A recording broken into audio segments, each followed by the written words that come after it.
This is Real News Media TV, coverage you can trust. Please like, share, subscribe, and hit the notification bell. Select all for daily news updates. 2 men arrested as a Kingston Wharf gun seizure investigation progresses. On Monday, head of the Jamaica Constabulary Forces Criminal Investigations Branch, Deputy Commissioner of Police Fitz Bailey, gave an update on the progress of the investigation into Friday's seizure of 21 firearms and the thousands of rounds of ammunition at a warehouse on Marcus Garvey Drive in Kingston. According to the JCF's Corporate Communications Unit, DCP Bailey revealed that 2 men, whom investigators believe are key players in the illegal importation of firearms, have been arrested. The men will remain in custody as detectives arrange for them to be interviewed with their attorneys. Their identities are being withheld at this time. DCP Bailey also disclosed that the woman who was listed as a person of interest in the case, Jadian Edwards, subsequently turned herself into detectives and was interviewed and released.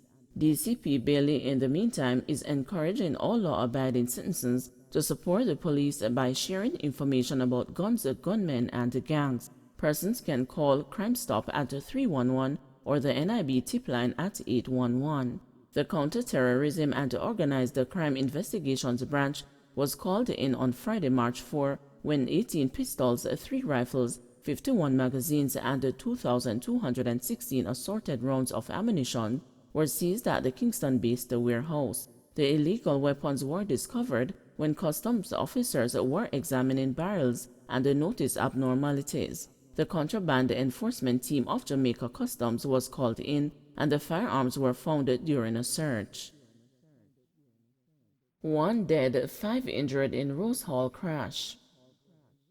Montego Bay's Elegant Corridor was on Sunday night the scene of yet another fatal crash that is being partially blamed on the defective street lights. Rupert Hutchinson, a security guard from Bounty Hall in the neighboring parish of Trelawney, died after sustaining injuries in the traffic mishap that took place along the Rose Hall Main Road. 5 others were injured.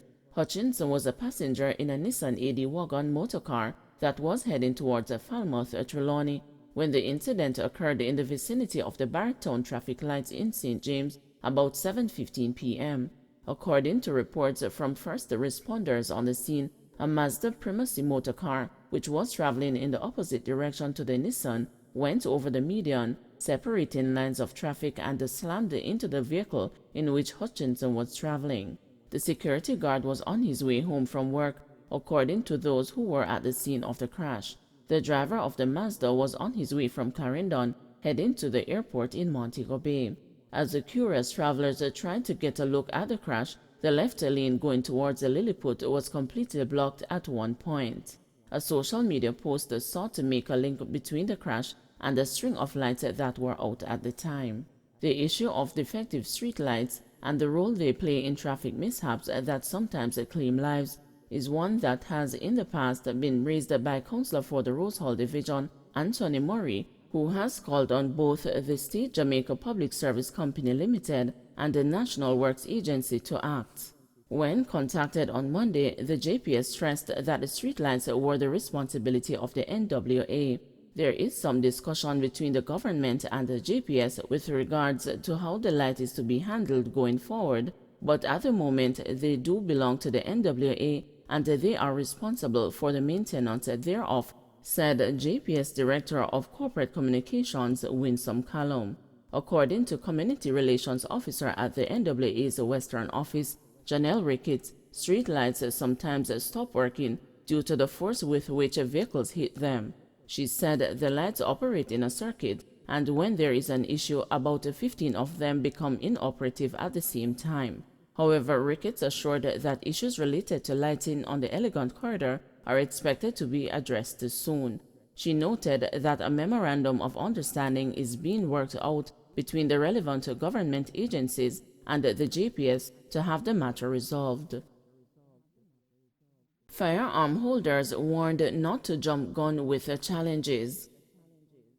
The Court of Appeal has urged firearm holders not to ignore the statutory remedies available to them in the event of disagreements with the Firearm Licensing Authority over the revocation of user license. The available remedies are first to appeal to the review board and the Minister of National Security.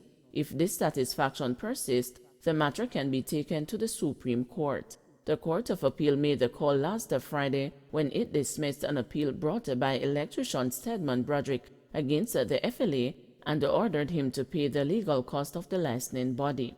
Broderick's application for renewal of his firearms license was denied by the FLA in August 2019 on the basis that he had failed to establish the need to continue being armed. The FLA stated that Broderick's license expired in April 2018 and he applied for renewal in October last year. The FLA said that findings of its investigation into whether Broderick's license should be renewed showed he resided and worked in Canada. A request for an explanation for the 6-month application delay was not forthcoming. As a result, the FLA revoked the license. The claimant filed an application in January 2020 in the Supreme Court seeking leave to go to the Judicial Review Court to have the order quashed. The application was refused in October that year, with Justice Natalie Hart-Hines ruling that Broderick had not pursued the statutory remedies before coming to court.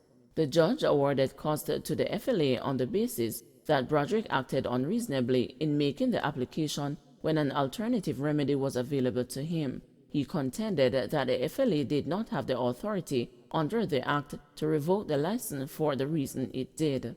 Broderick stated in court documents that he had contracts to carry out work for entities, including the Jamaica Public Service Company. Those contractual obligations, said, Broderick required him to work in violence-plagued communities throughout Jamaica that necessitated a firearm license.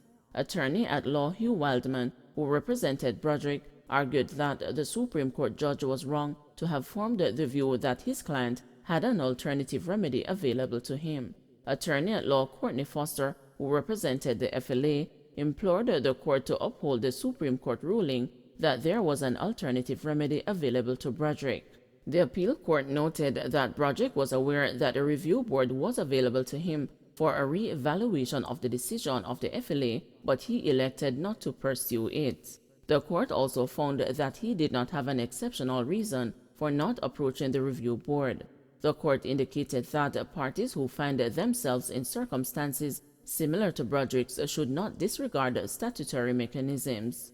Broderick had complained that the reason for not going to the review board was because it was continuously breaching the Act by failing to review matters within 90 days. In dismissing the appeal, the court ruled that Broderick failed to show that the judge had exercised her discretion on an erroneous promise when she refused the application. The judge had also given directions for Broderick to pursue the remedy, the court said. The court pointed out that the review board can now grant Broderick an extension for his appeal to be heard. Charging gang witness would have hurt case, said Bailey.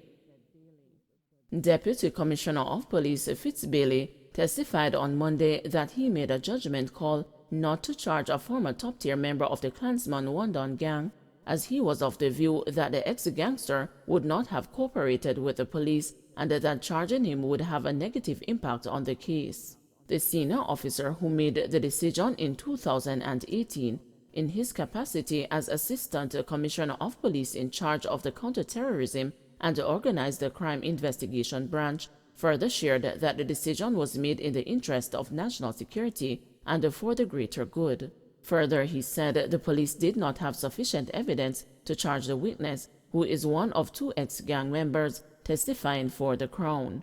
The question of why the self-confessed gangster was never charged was repeatedly raised by the defense and also by Chief Justice Brian Sykes, who has implied that the witness should have been charged or be subjected to a plea deal.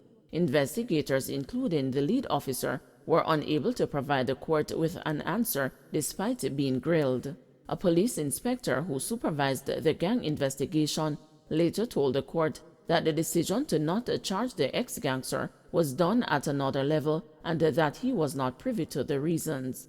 But on Monday, Bailey, during his testimony, said, during the case conferences, not only was I privy to the information given by the witness, I was also briefed regularly on the other lines of inquiry and having all of that information, I was satisfied that there was inadequate evidence to mount an investigation against the witness. He also said that the information that was provided by the witnesses was supported by other witnesses and other types of evidence. In the interest of national security and for the greater good, and having had dialogue with the DPP, I directed the officers to proceed without charging the witness, he said, adding that he believed the evidence was credible. At the same time, the Deputy Commissioner under cross-examination from Lloyd McFarlane, the attorney representing reputed gang leader Andre Blackman Bryan, denied that he had decided from the first day he met the witness that he was going to use him against his client and the other 32 defendants. He also disagreed that he was not aware from the moment he had interviewed the witness and gave instruction for him to deliver a statement that he was going to admit to crimes for which he could not be charged.